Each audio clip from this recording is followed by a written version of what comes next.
자, 오늘 주신 하나님의 말씀 창세기 32장 24절에서 32절까지 말씀입니다. 창세기 32장 24절에서 32절까지. 다 찾으신 줄 알고 이 시간 한 목소리로 같이 읽겠습니다. 시작. 야곱은 홀로 남았더니 어떤 사람이 날이 새도록 야곱과 씨름하다가 자기가 야곱을 이기지 못함을 보고 그가 야곱의 허벅지 관절을 치매 야곱의 허벅지 관절이 그 사람과 씨름할 때에 어긋났더라. 그가 이르되 날이 새려하니 나로 가게 하라. 야곱이 이르되 당신이 내게 축복하지 아니하면 가게 하지 아니하겠나이다. 그 사람이 그에게 이르되 내 이름이 무엇이냐? 그가 이르되 야곱이니이다. 그가 이르되 내 이름을 다시는 야곱이라 부를 것이 아니요 이스라엘이라 부를 것이니 이는 내가 하나님과 및 사람들과 겨루어 이겼음이니라.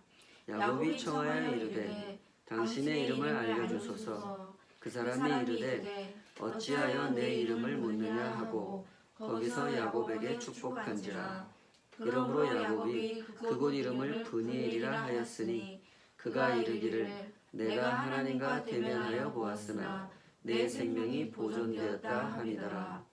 그가 브니엘을 지날 때에 해가 돋았고 그의 허벅다리로 말미암아 절었더라. 그 사람이 야곱의 허벅지 관절에 있는 둔부의 힘줄을 쳤으므로 이스라엘 사람들이 지금까지 허벅지 관절에 있는 둔부의 힘줄을 먹지 아니하더라. 아멘. 오늘 주신 말씀을 가지고 날이 새도록 씨름하다가 하는 제목으로 말씀 증거하겠습니다. 루드비히 파이셔라는 이름을 들어보셨는지 모르겠습니다. 지난 2008년입니다. 12년 전이네요. 베이징 올림픽 때 남자 유도 오스트리아 국가대표로 출전한 당시 60kg 이하 체급에서 가장 유력한 우승 후보로 꼽히던 유도 선수입니다. 루드비히 파이셔라는 사람. 이 선수는 예상했던 대로 아주 승승장구하면서 결승전까지 진출을 하게 되는데요. 이 결승전에서 우리나라 국가대표 최민호 선수를 만나게 되죠. 최민호 선수도 이제 굉장히 전 경기를 한판승으로 승리하면서 결승전까지 올라가서 이 두 선수가 이제 맞붙게 됐죠.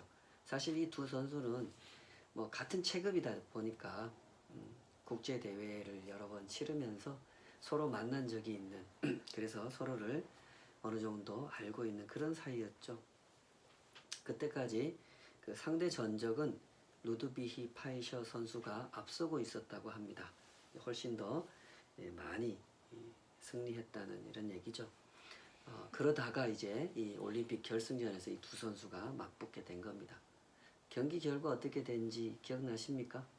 최민호 선수가 이 마지막 결승전까지도 한판승으로 승리함으로써 금메달을 차지하게 되고 파이셔 선수는 패배를 하게 되죠. 그래서 은메달을 따게 됩니다. 그런데 이때부터 이제 벌어지는 장면이 사람들에게 아주 큰 화제가 됐죠. 한판승으로 아주 깨끗하게 파이셔 선수를 탁 들어매치고 나자 이제 심판이 한 판을 딱 선언하고 이 승리가 확정되니까 최민호 선수가 그때부터 갑자기 막 울기 시작합니다. 그동안에 뭐 운동하면서 힘들었던 일 뭐 이런 것들이 생각났는지 모르겠는데 막 그 자리에 막 매트에 무릎을 꿇고 엎드려 가지고 막 우느라고 정신이 없어요. 너무너무 이제 감격이 된 거죠. 막 이게 주체할 수 없이 울고 있는데 그때 한판승으로 패배한 루드비히 파이셔 선수가 최민호 선수에게 다가옵니다. 어깨를 이렇게 두드려 주더니 이제 이렇게 세워주죠. 여전히 최민호 선수는 막 우느라고 정신이 없어요. 이 최민호 선수를 파이셔 선수가 끌어안아주면서 등을 두들겨주고 손을 들어서 관중들 앞에서 이 사람이 승자라고 탁 손을 들어서 막 이렇게 해주는 거죠. 최민호 선수도 그랬겠지만은 그 당시 그 장면을 지켜보던 사람들도 참 행복한 마음으로 그 장면을 지켜봤습니다. 사실 좀 이 순간적인 착각이 일어나기도 했어요. 왜냐면 최민호 선수가 승리를 했고 파이셔 선수가 패배를 한 건데, 이게 경기가 끝난 다음에 보여준 모습은 마치 최민호 선수가 패배한 것 같고 파이셔 선수가 승리한 것 같은 그런 착각이 일어나는 그런 장면이었죠. 오늘 우리는 이 하나님과 야곱의 씨름 장면을 주목해서 보려고 합니다. 이 파이셔 선수와 최민호 선수의 그 장면처럼 분명히 최민호 선수가 이겼고 파이셔 선수가 졌는데 축하를 해주고 격려를 해주고 손을 들어주면서 아주 여유 있는 모습을 보여준 사람은 파이셔 선수였던 것처럼 오늘 하나님과 야곱의 씨름 장면도 이긴 쪽과 진 쪽이 서로 바뀐 것 같은 그런 모습이 비추어집니다. 하나님께서 야곱의 다리를 부러뜨리셨기 때문에 야곱은 그 뒤로 전혀 하나님을 상대하여 힘을 쓸 수 없게 됐죠. 사실상 야곱이 완벽하게 패배한 이 씨름이었습니다. 그런데 하나님께서는 그 순간 야곱에게 새로운 이름을 지어주면서 너는 이제부터 야곱이라고 하지 말고 이스라엘이라고 해라. 그 이유는 네가 하나님과 및 사람들과 겨루어 이겼기 때문이다. 네가 이겼다 이런단 말이에요.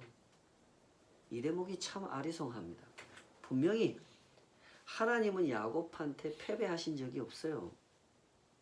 오히려 야곱이 하나님께 패배했잖아요.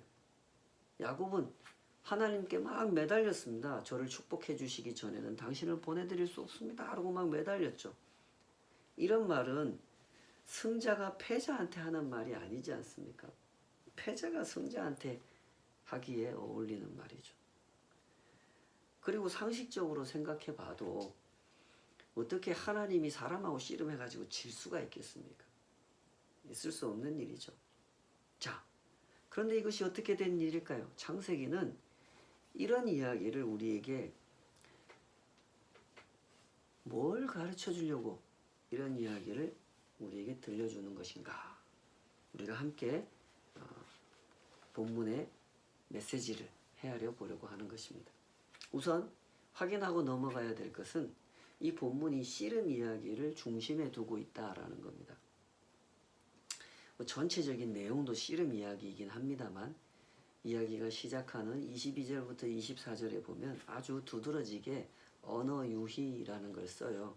같은 비슷한 발음이 나는 세 가지 단어를 연속해서 이 문장 속에 넣어서 사용하는 거예요.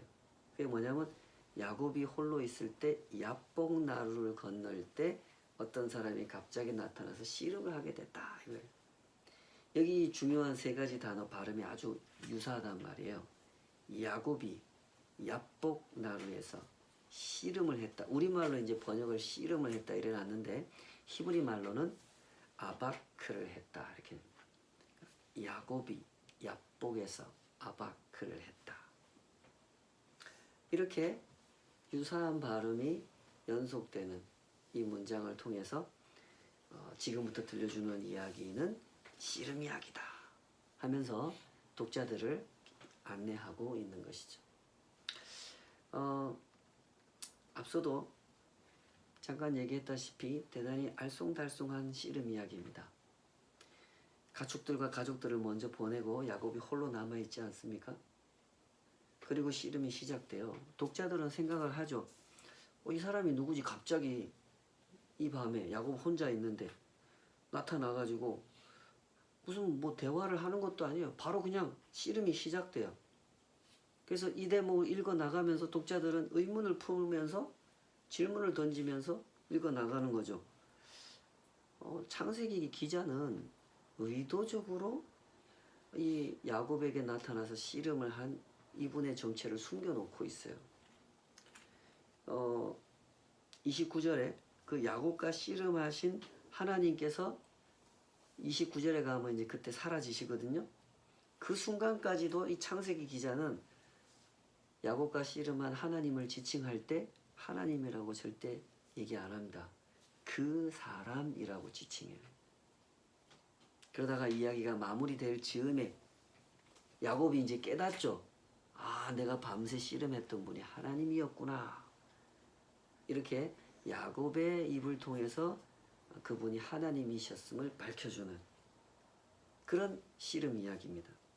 자, 본문에 강조하는 핵심 메시지가 무엇인지 본문 속으로 들어가서 간단하게 정리를 하자면, 요약을 하자면 이런 겁니다. 하나님께서 야곱에게 찾아와서 씨름을 하셨다는 얘기죠. 바로 앞장면 기억나시겠지만 창세기 32장 9절에서 12절에 보면 에서가 400명의 군사를 거느리고 이쪽으로 오고 있다는 소식을 야곱이 듣고 나서 뭐합니까? 기도해요. 9절부터 12절까지 기도의 내용이잖아요. 하나님, 저 좀 도와주세요. 에서가 저 죽이려고 하는 것 같습니다.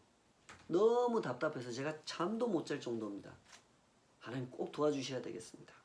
그렇게 간절히 기도했어요. 그런데 지금 무슨 일이 일어나고 있습니까? 야곱이 기도했잖아요. 기도했는데 그 다음에 무슨 일이 일어나요? 하나님께서 갑자기 야곱한테 나타나셔서 씨름을 시작하는 거예요. 야곱이 하나님께 구했던 게 뭡니까? 이런 게 아니잖아요. 하나님, 에서에게 가셔서 에서를 좀 어떻게 해주세요. 이게 야곱이 구한 거예요. 근데 야곱이 생각했던 것과는 전혀 다르게 하나님께서 일하십니다. 그것도 누군지도 모르게 나타나셔서 다짜고짜 씨름을 시작하신 거예요. 이것은 무엇을 의미하는 것일까요? 잘 들어보세요. 야곱이나 우리나 이 사람이라고 하는 존재가 자주 망각하는 사실이 있어요. 그것은 우리가 우리 스스로 생각하기를 나는 정상이야. 나는 잘하고 있어. 나는 최선을 다하고 있어. 그럼 나만큼만 하라 그래. 우리는 우리 자신을 이렇게 생각해요. 우리가 우리 자신을 이렇게 생각하고 있다는 사실을 우리가 자주 망각한단 말입니다. 그래서 우리는 그 다음에 이렇게 생각하는 거예요. 나는 잘하고 있으니까 저 사람만 잘하면 돼. 너만 잘하면 돼. 그리고 나를 괴롭히는 이 상황만 바뀌면 돼. 라고 생각을 합니다. 그래서 우리는 기도를 할 때 항상 그 기도가 이렇게 흘러가죠. 하나님, 저 사람 좀 고쳐주세요. 제 아내를 좀 고쳐주셔야 되겠습니다. 우리 은샘이를 좀 고쳐주셔야 되겠습니다. 저는 잘합니다. 하나님 아시잖아요. 우리 은표가 문제고요. 다른 사람들이 문제입니다. 그리고 이 상황이 너무 문제입니다. 이거 좀 고쳐주십시오. 이런 식으로 자꾸 기도가 이상한 방향으로 흘러가는 것이죠. 이때 하나님께서 하시는 일이 뭐냐? 야곱을 찾아오시는 거예요. 그리고 다짜고짜 씨름을 하시는 거예요. 그러면서 야곱의 문제가 뭔지 그것을 드러내시는 거예요. 이게 하나님이 하시는 일이에요. 정말로 야곱을 위험에 빠뜨리는 것은 에서도 아니고 그의 군사들도 아니라는 거예요. 과거에 20년 전에 에서를 속였던 거, 그거 분명 잘못된 일이지만 그것 때문에 야곱, 너에게 그것 때문에 문제가 생기는 게 아니야. 뭐가 진짜 문제인지 아니? 야곱아, 바로 너 자신이 문제야. 너 자신 때문에 너한테 문제가 생기는 거야. 라고 하는 진실을 알려주시려고 하나님은 야곱을 찾아와서 씨름을 하신 것입니다. 이 장면을 한번 상상해 보세요. 밤에 혼자 있는데 야복강, 나루터에 가족들, 가축들 먼저 보내고 나 혼자 있어요. 근데 누군가 갑자기 나타나서 나한테 달려들어가지고 씨름을 막 해요. 사람이 이때 어떻게 반응해요? 여러분 같으면 어떻게 반응하겠어요? 밤에 캄캄한데 나 혼자 막 어떻게 애서를 만나지 막 고민하고 있는데 갑자기 누가 나타나가지고 나하고 막 씨름을 해. 그럼 어떻게 반응합니까? 사람에 따라 다르겠죠. 씨름을 잘하는 사람이냐 아니면 씨름을 못하는 사람이냐에 따라서 전혀 반응이 다르게 나오게 돼 있어요. 그죠? 자기가 씨름 못하는 사람이라면 어떻게 반응하겠어요? 그 사람하고 씨름하려고 생각 안 하겠죠. 해봐야 뻔히 내가 질 거니까. 그래서 누구신데 이러시냐고, 왜 이러시냐고, 저 씨름 같은 거 못한다고 이렇게 반응할 거예요. 그러나 자기가 스스로 씨름에 자신이 있는 사람은 어떻게 반응하겠어요? 더군다나 누군지 밝히지도 않고 갑자기 나타나가지고 이 야심한 밤에 나 혼자 있는데 막 나한테 달려들더니 막 씨름을 하려고 그래요.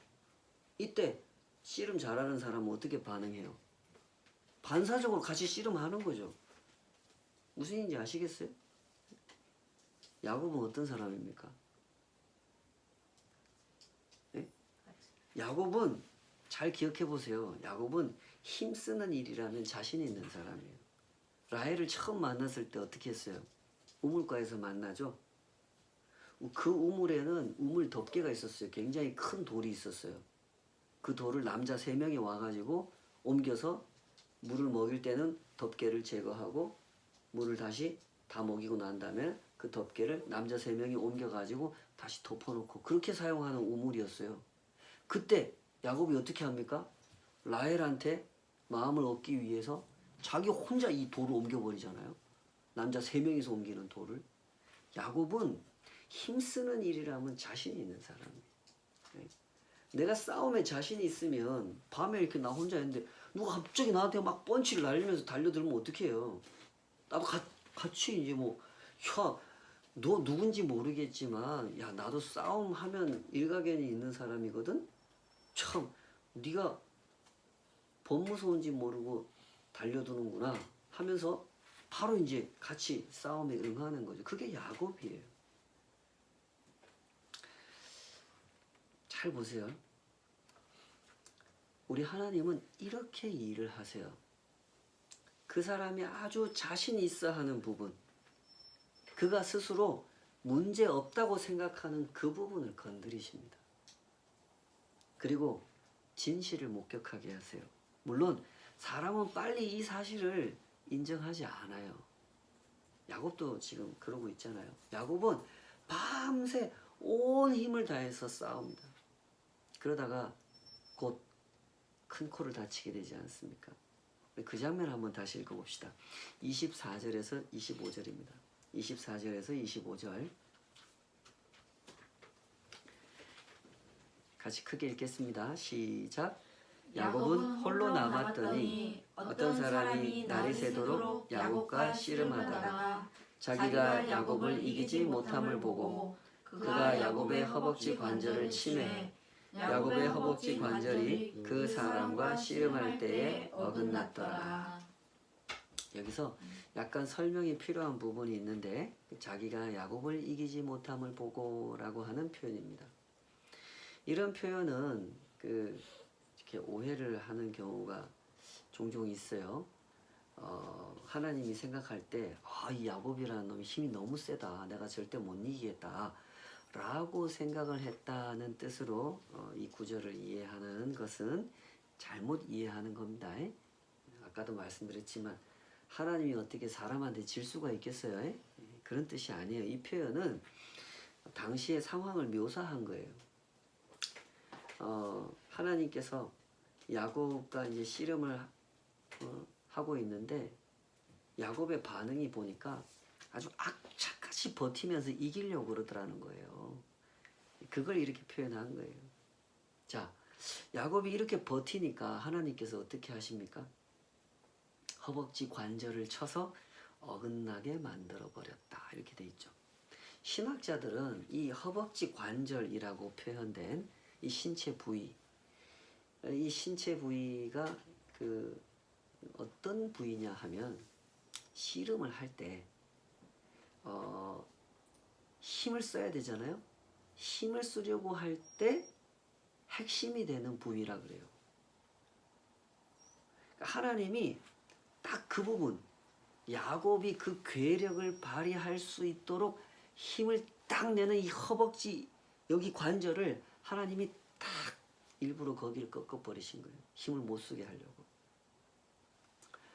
그 권투나 레슬링, 그 격투기 경기를 이렇게 주의 깊게 보신 분들은 아시겠지만, 그 이런 상태가 되면, 즉 상대 선수가 나한테 유효타를 날렸어요. 한 방 탁 먹고 내가 휘청거렸어요.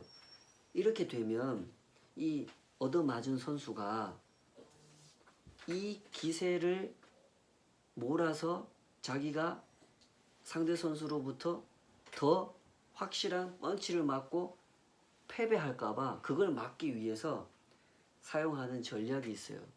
그게 뭔 줄 알아요? 내가 상대방한테 유효타를 딱 맞았어요. 휘청거려요. 그때 자기가 패배하지 않기 위해서 쓰는 기술이 전문 용어로 클린치라는 거예요. 상대 선수를 끌어안는 거예요. 그럼 이제 상대 선수가 자기를 더 이상 때리지 못하잖아요. 딱 몸 밀착시켜 버리니까. 이렇게 허벅지 관절을 다친 상황에서는 자기가 힘을 쓸 수가 없잖아요. 힘을 쓸 수 없기 때문에 공격을 할 수가 없단 말이죠. 내가 공격을 하지 못하면 상대방이 하는 공격에 내가 이제 당할 수밖에 없는 상태가 된 거죠. 그러면 이제 패배하게 되니까 야곱은 패배하지 않기 위해서 클린치를 한 거예요. 하나님을 붙잡고 매달린 거죠. 그리고 이거 절대 놓으면 안 돼요. 왜요?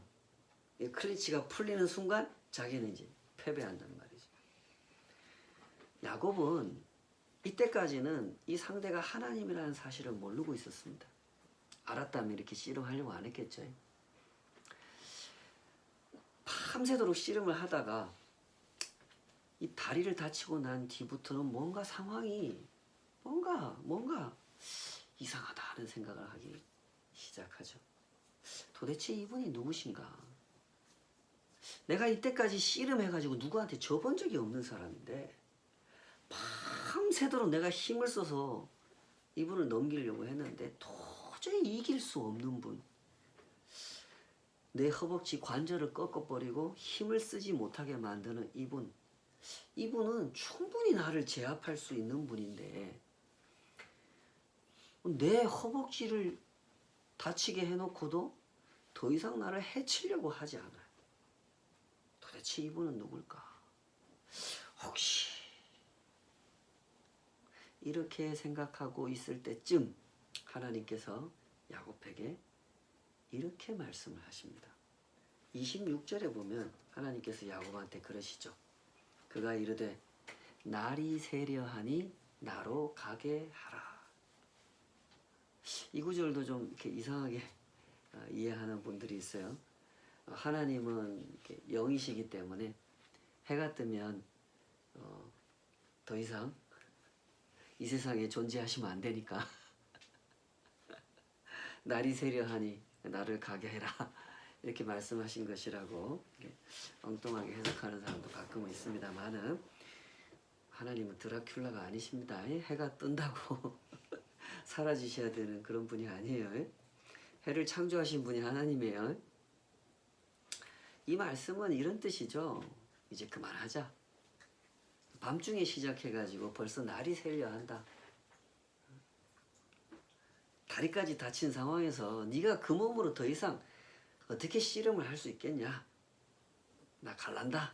이런 뜻이에요. 그러자 비로소 야곱은 내가 밤새 붙들고 씨름했던 분이 누군지 짐작하기 시작합니다. 그래서 야곱은 이분께 매달리면서 이렇게 요청하죠.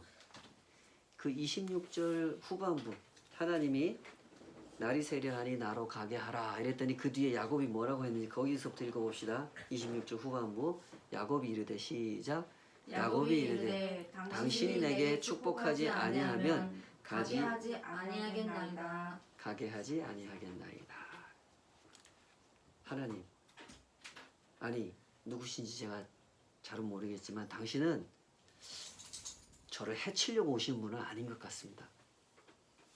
저를 해치려고 하셨다면 벌써 이 씨름을 끝낼 수 있었겠죠. 그런데 당신은 그렇게 하지 않으십니다. 충분히 저를 압도하는 힘을 가지고 계시면서도 일부러 밤새 저랑 씨름을 해주셨습니다. 제가 볼 때 당신은 하나님께서 보내신 천사가 아닌가 이런 생각이 듭니다. 혹시 하나님께서 보내신 분이라면 저를 축복해 주십시오. 제가 뭘 원하는지, 왜 이렇게 두려워하는지, 이 밤에 잠을 못 자고 내일 어떻게 에서를 만날 건지 걱정을 하면서 이러고 있는지 제 사정을 아시지 않습니까? 부디 저를 축복해 주십시오. 만약에 당신이 저를 축복해 주시지 않으면 저는 절대로 당신을 보내드릴 수가 없습니다. 이러면서 간절하게 매달립니다. 그러자 하나님께서 내가 너를 축복해 주겠다 안 해주겠다 이런 대답은 안 하시고 이름이 뭐냐고 물어보세요. 27절에 내 이름이 뭐냐? 야곱이 야곱입니다 이러죠.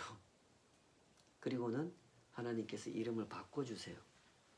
여러분 기억하시죠? 하나님은 하나님의 사람들을 훈련시키다가 중간에 이름을 바꾸어주는 그런 거를 종종 하십니다. 이름을 바꿔준다라고 하는 것은 내가 너의 주인이다를 가르쳐주는 행위고 너는 이제부터 이런 삶을 살아야 한다라고 소명을 주는 그런 의미가 있다고 가르쳐 드렸었죠. 옛날에 아브람이라고 하는 야곱의 할아버지죠. 아브람을 아브라함으로 이름 바꿔주시지 않습니까? 아브람은 고귀한 아버지 이런 뜻입니다. 아브라함은 열국의 아버지라는 뜻이죠. 또 아브라함의 아내 사레를 사라로 바꿔주십니다. 사레는 지배자라는 뜻이고요. 사라는 왕후, 왕비라는 뜻이에요. 열국의 어머니 이런 뜻으로 바꿔주신 거죠. 하나님의 언약이 이 아브라함 부부를 통해서 어떻게 실현될지를 가르쳐 주시는 그런 이름이었습니다. 그리고 지금 이 야곱을 이스라엘로 바꿔주려고 계십니다. 28절 우리 같이 한번 읽어보십시다. 28절 시작. 그가 이르되 내 이름을 다시는 야곱이라 부를 것이 아니요 이스라엘이라 부를 것이니 이는 내가 하나님과 및 사람들과 겨루어 이겼음이니라. 이 대목이 이상해요. 그죠? 야곱이라는 이름은 속이는 자라는 뜻이거든요. 이스라엘이라는 이름은 하나님을 이긴 자, 사람들을 이긴 자라는 뜻이라고 본문이 밝혀주고 있죠. 야곱이라는 이름은 그야말로 야곱이 살아온 삶을 고스란히 담아내고 있는 이름입니다. 야곱은 자기 욕심이 원하는 것을 갖기 위해서 평생 속이면서 살아온 사람 아닙니까? 아버지도 속이고 형도 속이고 하나님도 속이고 자기 양심도 속이면서 살아온 사람이었죠. 그런데 하나님께서 이 밤 이 야곱을 찾아오셔서 다짜고짜 씨름을 하시더니 그의 허벅지 관절을 꺾어버리시고 난 후에 이름을 바꿔주신단 말입니다. 자, 이야기가 이렇게 전개되는 것을 보니 이날 밤에 하나님께서 찾아와서 야곱과 하신 씨름이 무엇을 위한 것이었는지가 드러나게 되죠. 하나님께서는 이 야곱의 이름을 바꿔주시려고 이렇게 밤새도록 같이 씨름을 하셨던 겁니다. 야곱아, 너는 야곱이다. 그러나 이제부터는 이스라엘로 살아가거라. 이스라엘이 뭐냐? 하나님과 겨루어 이긴 사람이다. 네가 밤새 힘을 다해서 나를 이기려고 했으나 이길 수 있더냐? 그럴 수 없었지. 그 사실을 가르쳐 주려고 내가 밤새도록 너한테 뭐 했냐? 너랑 씨름하다가 너 허벅지 관절을 꺾어버렸지. 그러자 너 나한테 매달리지 않았냐. 야곱아, 이제 알겠니? 너에게 있어서 승리라고 하는 것은 나한테 매달려야만 얻을 수 있는 거야. 네 힘으로 나를 꺾어서 어떻게 이길 수 있겠니? 그건 불가능한 거야. 네 힘으로 사람들을 꺾어서 어떻게 이길 수 있겠니? 그건 불가능한 거야. 나한테 매달려야 그때 너는 이기는 자가 되는 거야. 그것이 이스라엘의 삶이란다. 이제 이스라엘로 살아가거라. 다시는 야곱으로 살아서는 안 된다. 알겠느냐? 이것이 하나님께서 야곱에게 새 이름을 지어주신 뜻입니다. 그렇게 하나님은 야곱을 떠나시고 야곱은 비로소 진실을 깨닫게 되죠. 내가 밤새 하나님하고 씨름을 했다는 사실을 비로소 깨닫게 됩니다. 그래서 그곳 이름을 이렇게 브니엘이라고 지어요. 브니엘, 하나님의 얼굴. 내가 하나님과 대면하여 보았으나 내 생명이 보존되었다. 이런 뜻으로 그곳 이름을 브니엘이라 지었다. 그렇죠. 야곱이 알고 있었던 겁니다. 감히 사람이 하나님을 직접 대변하게 되면 어떤 일이 벌어지는지를 야곱도 알고 있었던 거죠. 사람 죽습니다. 하나님을 직접 보고 살아남을 수 있는 사람은 없어요. 야곱도 그걸 알고 있었단 말이죠. 그런데 내가 잠깐 본 정도가 아니라 밤새 이분하고 씨름을 했어. 근데 내가 죽지 않고 살아있단 말이에요. 이거를 확인하고 야곱이 비로소 깨달은 게 뭐예요? 하나님의 은혜라는 걸 깨닫습니다. 받을 자격이 없는 사람에게 주어진 하나님의 은혜가 어젯밤에 나한테 임했구나. 그걸 깨달은 거예요. 그래서 그곳 이름을 브니엘이라고 지은 거예요. 감사하게도 야곱이 깨달았던 그 은혜를 이스라엘 백성들도 깨달았습니다. 그래서 그들은 허벅지 관절에 있는 둔부의 힘줄은 먹지 않았다라고 32절에서 기록하면서 이야기가 끝이 나죠. 짐승을 잡아먹을 때 허벅지 관절에 있는 둔부의 힘줄 그거 안 먹었다는 거예요. 왜? 하나님의 은혜를 가르쳐준 신체 부위, 그 야곱을 생각나게 만들어주는 야곱과 씨름하신 하나님의 은혜를 생각나게 하는 부위니까 그걸 먹지 않으면서 하나님의 은혜, 그 은혜가 아니면 우리는 살 수도 승리할 수도 없는 사람들이구나. 우리는 이스라엘이다. 이것을 기억하면서 살았다는 겁니다.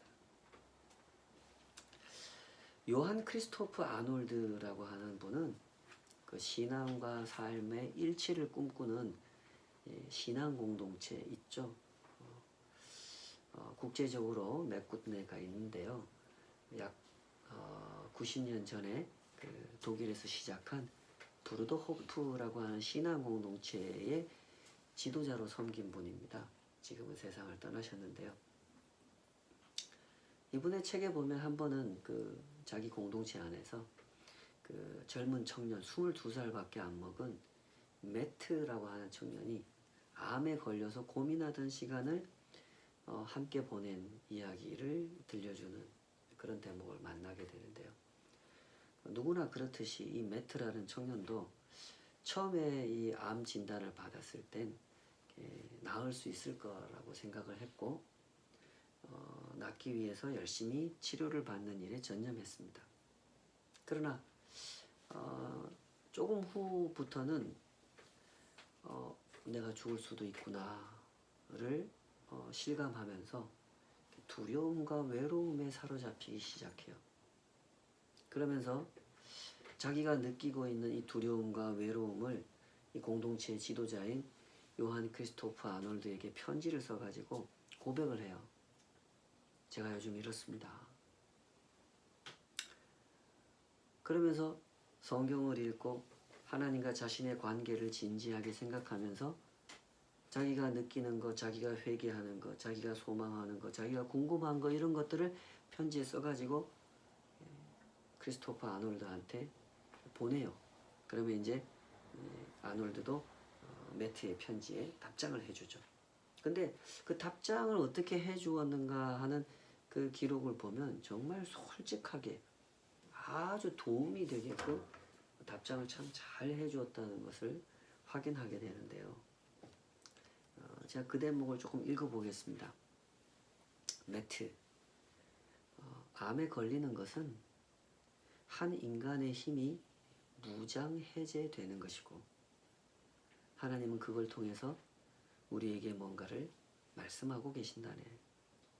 지금까지 자네는 젊고 건강하고 잘생겼고 재능도 많은 청년으로 부족한 것 없이 세상을 다 소유한 것처럼 살았지만 아마도 그 때문에 하나님은 자네의 재능을 온전히 사용하실 수 없으셨을지도 몰라. 매트, 하나님은 너를 낮추셔야만 하셨을지도 몰라. 너의 약함을 통해 일하시기 위해서. 이제 너는 그 약함을 받아들일 힘을 달라고 기도해야만 해. 이렇게 편지를 보내줘요. 그러자 매트로부터 다시 답장이 옵니다. 그 말이 맞습니다. 제겐 무척 힘든 일이지만 하나님이 저에게 그것을 원하시는 것 같습니다. 주와 동행하는 성도 여러분, 하나님께서 우리를 상대로 하시는 일을 잘 이해하시기 바랍니다. 하나님께서는 우리를 찾아오십니다. 아주 인격적인 방식으로, 아주 직접적인 방식으로 우리를 만나러 오시죠. 필요하면 씨름도 하십니다. 우리가 스스로 자신 있다고 하는 그 부분을 꺾어 놓으려고 하시는 겁니다. 하나님은 왜 그렇게 일하십니까? 그래야만 우리가 하나님을 하나님으로 만날 수 있기 때문에, 은혜를 이해할 수 있기 때문에 하나님은 그렇게 일하시는 것입니다. 그래야만 우리가 야곱의 삶을 버리고 이스라엘의 삶을 살아갈 수 있기 때문에 하나님은 우리에게 그런 방식으로 일하시는 것이죠. 부디 이런 은혜를 받으시기 바랍니다. 하나님께서 씨름을 걸어오실 때 그 씨름을 잘 상대하시기 바랍니다. 그리고 그 씨름 앞에서 하나님의 은혜를 꼭 깨달으시기를 주님의 이름으로 축복합니다. 아멘. 같이 기도하십시다. 아버지 하나님, 아무런 자격도 없는 인생이 하나님의 찾아오심을 감당할 지혜도 없고 힘도 없고 하나님의 그 은혜가 은혜인 줄 알아보는 것조차도 우리에게 너무나 버거운 일인 것을 주님께서는 잘 아십니다.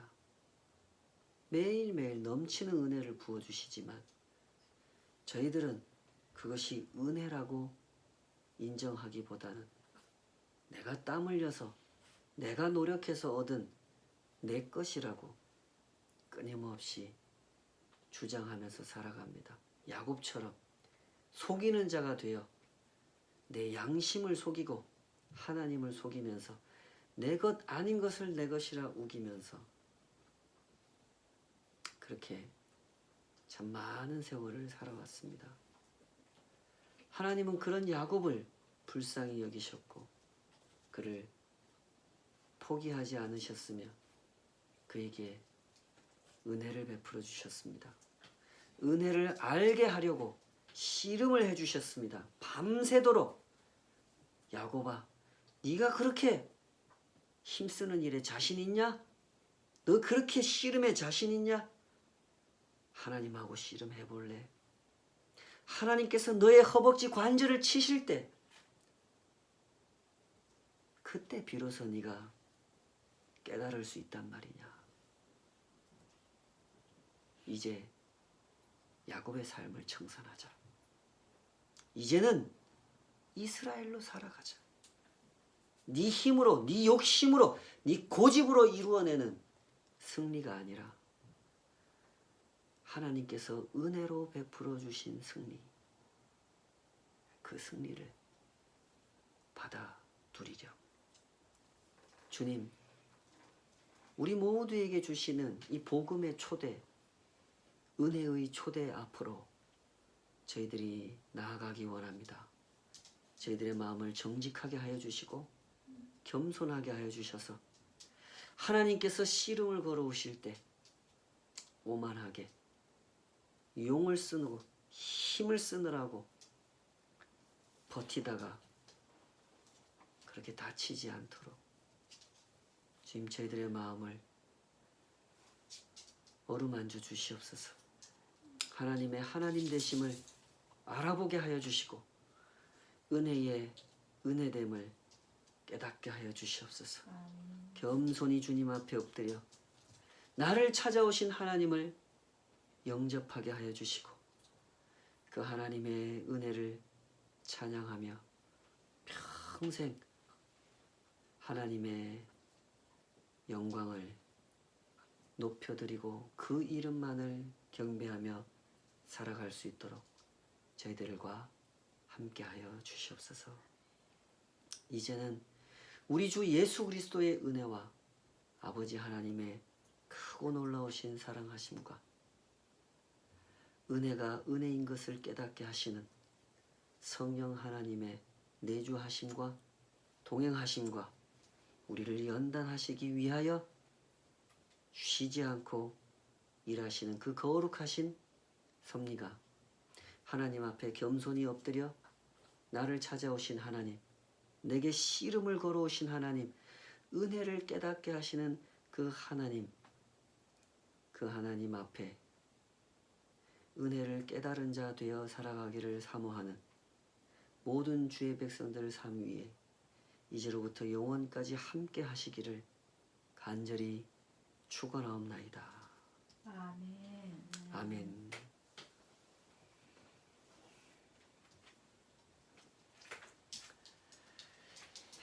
한 주간도 은혜 안에 살아가시길 축복합니다.